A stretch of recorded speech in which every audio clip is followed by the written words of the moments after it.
अस्सलाम वालेकुम। मैंने इस मौजू के ऊपर पहले भी एक वीडियो बनाई थी कि जब आपको कोई इंजरी होती है किसी भी फौजदारी वकूए में, कोई आप पे हमला हो जाता है, कोई आपको इंजरी हो जाती है, कोई फ्रैक्चर हो जाता है, कोई आपका सर फट जाता है, किसी भी ऑफेंस के नतीजे में लड़ाई हो जाती है, तो आप डॉक्टर के पास जाते हैं अपना मेडिकल करवाने के लिए। तो डॉक्टर आपसे हिस्ट्री पूछता है, आपसे ब्रीफ हिस्ट्री कि जनाब मुझे बताओ हुआ क्या था। वो सिर्फ 2 या 3 लाइनों की होती है मैक्सिमम, जिसमें आप उसको बताते हैं कि मेरे साथ ये वकूआ हुआ है, और डॉक्टर उसको हूबहू लिखता है। ये उनकी ट्रेनिंग होती है, एथिकली वो बाउंड होते हैं कि मेडिकल मुआयना करने से भी पहले पहले पूछो, सवाल करो कि इसके साथ हुआ क्या है। बेशक डॉक्टर को नज़र भी आ रहा हो कि क्या हुआ, नज़र आ रहा है उसे, लेकिन उसने फिर भी पूछना होता है, और वो पूछ के उधर लिखता है। ऐसा क्यों लिखता है? ताकि मुकदमे की तायद हो सके कि मुकदमे कल को जो FIR है या FIR अगर हो चुकी हुई है तो उसके साथ इसका जो स्टेटमेंट है एक मजरूब की, विक्टिम की, जख्मी होने वाले शख्स की, वो मैच करें। बारहा ये वो टाइम होता है जब एक विक्टिम, अगर वो झूठा है, अगर एक जख्मी झूठ लेके डॉक्टर के पास आया और उसने झूठी FIR करानी है, अब एक बंदा सवाल करेगा जी झूठा कैसे हो सकता है, एक शख्स जख्मी है वो झूठा कैसे हो गया? तो ऐसा होता है, लोग खुद अपने आप को जख्म देकर पर्चा करवाने गए होते हैं। मैं हैरान होता हूँ, इस कदर लोगों की एक दूसरे के खिलाफ नफरत है, गुस्सा है।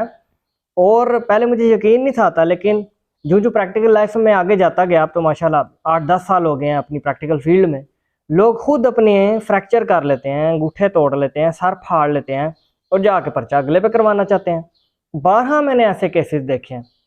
तो डॉक्टर का ओपिनियन उधर बड़ा मैटर करता है। डॉक्टर एक एक्सपर्ट ओपिनियन होता है, एक एक्सपर्ट एविडेंस के तौर पे जाना जाता है, वो एक आम एविडेंस नहीं है।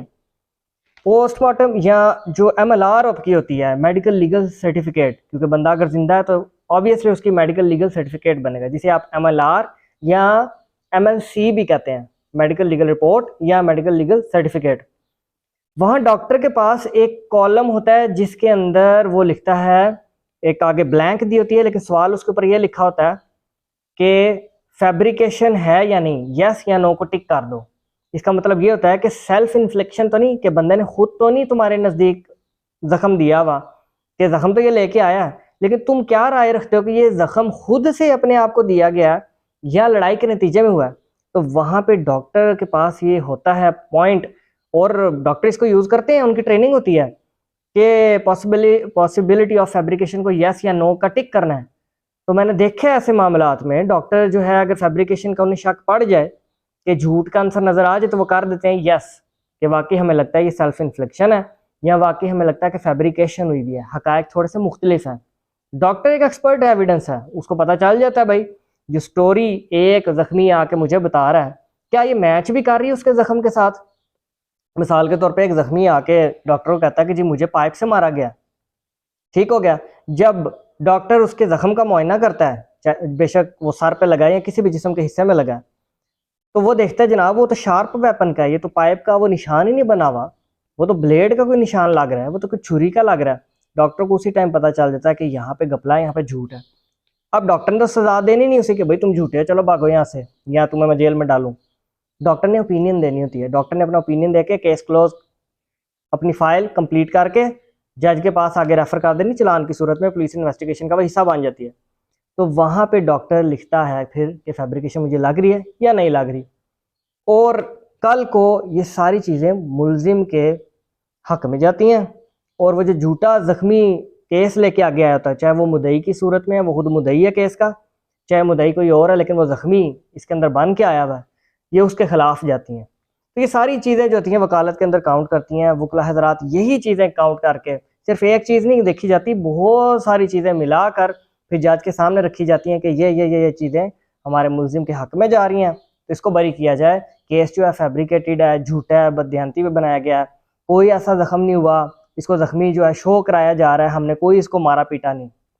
मुझे आज भी याद है अपना एक केस, कि फैमिली केस के अंदर मैं खातून को रिप्रेजेंट कर रहा था, और हमने खर्चे का दावा जो है किया था एक उसके शोहर के ऊपर।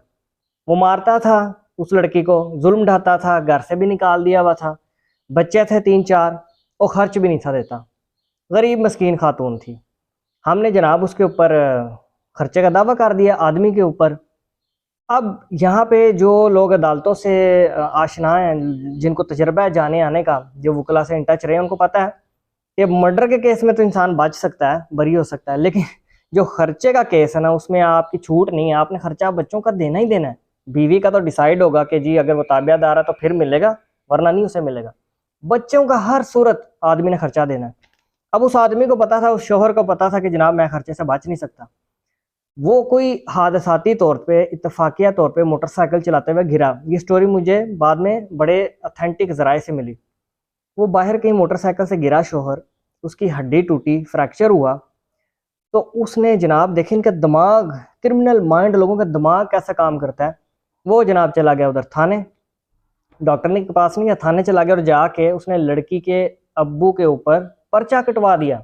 और अबारत क्या लिखवाई, पर्चे में क्या लिखवाया कि जनाब लड़की के बाप ने मेरे पे हमला किया है और मैं जख्मी हुआ हूँ, मेरा बाजू तोड़ दिया है, तो इसके ऊपर पर्चा दिया जाए। पुलिस ने 2 मिनटों में पर्चा दे दिया। वो मेडिकल में वाकई बाजू तो टूटा हुआ था, वो मेडिकल में भी सामने आ गया, पर्चा हो गया। बड़ी परेशानी बनी मेरे क्लाइंट के ऊपर भी और उसके वालिद के ऊपर भी। लेकिन झूठ झूठ ही होता है। मैंने केस को स्टडी किया, हमने बिल्डअप किया, अल्लाह के फजल से बेल भी होगी और वो बरी भी हो गया।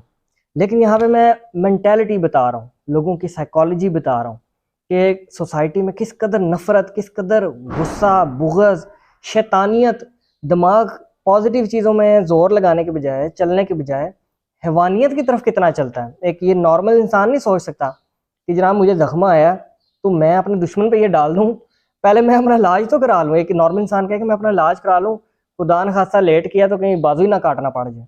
लेकिन क्रिमिनल माइंडेड लोग कैसे कैसे हीले यूज़ करते हैं। तो इन सारी चीज़ों को अपने जहन में रखा करें। अगर आप कभी भी लिटिगेशन में इन्वॉल्व हों तो ये सब चीज़ें आपको पता होनी चाहिए। Thank you very much.